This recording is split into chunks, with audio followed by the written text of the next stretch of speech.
Une cour avec des préfabriqués en guise de classe. Nous sommes bien dans un établissement scolaire où l'enseignant ne fait pas que surveiller la cour de récréation, il joue avec les élèves. Les professeurs sont recrutés en étant professeurs et éducateurs. Ça permet de s'intéresser à eux et puis de développer un autre type de relation que juste celui qui enseigne, enfin l'enseignant et puis l'élève. Nous sommes dans ce qu'on appelle une école hors contrat, qui adopte des méthodes d'enseignement alternatives plus ludiques. Qui veut bien, dans la classe, me montrer une dizaine? L'effectif n'est que de 12 élèves, alors l'enseignante n'hésite pas à faire se déplacer les enfants pour répondre à un problème de mathématiques.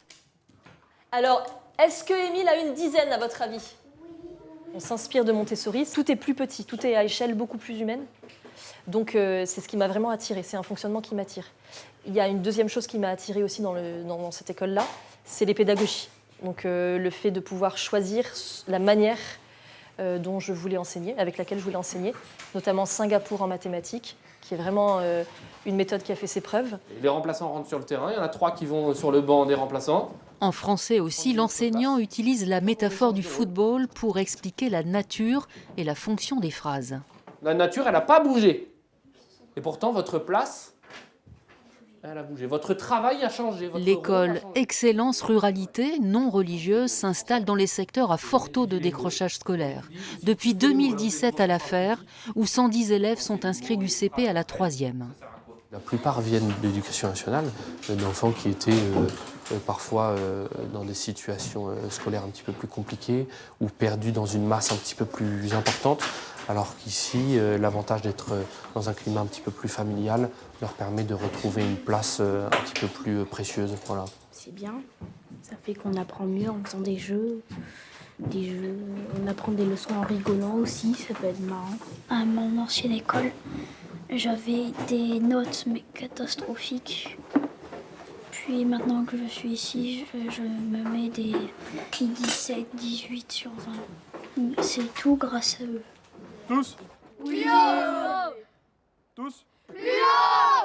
Au cours Clovis, on a un cri pour se rassembler le matin. L'autre particularité, c'est que l'on vous voit les élèves dès le CP et que chaque temps mort, c'est de l'éducation. Vous aviez quoi juste avant là? Histoire. Bon, ça va. C'est intéressant. Vous êtes sur quoi? Louis XIV. Bon, passionnant, Louis XIV. Un ministre de Louis XIV, quelqu'un? Général Vauban. Vauban, bravo. Nous faisons grandir des enfants, des personnes humaines, pas des cerveaux. Nos enseignants transmettent un savoir, transmettent des connaissances, mais ils transmettent aussi tout un savoir-vivre, un savoir-être, des compétences psychosociales, etc., etc. Et ça, c'est en vivant avec eux la journée que ça peut se transmettre.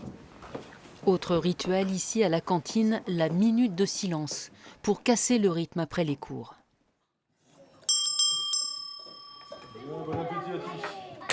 Combien ça coûte à un parent d'être inscrit ici? Alors nous nous adressons à des familles qui ont souvent des revenus assez modestes et donc nous proposons un forfait mensuel entre 30 et 90 € par mois qui est calculé sur le quotient familial des familles. Et le reste est financé par des dons. Alors on a des mécènes qui croient au projet et qui participent.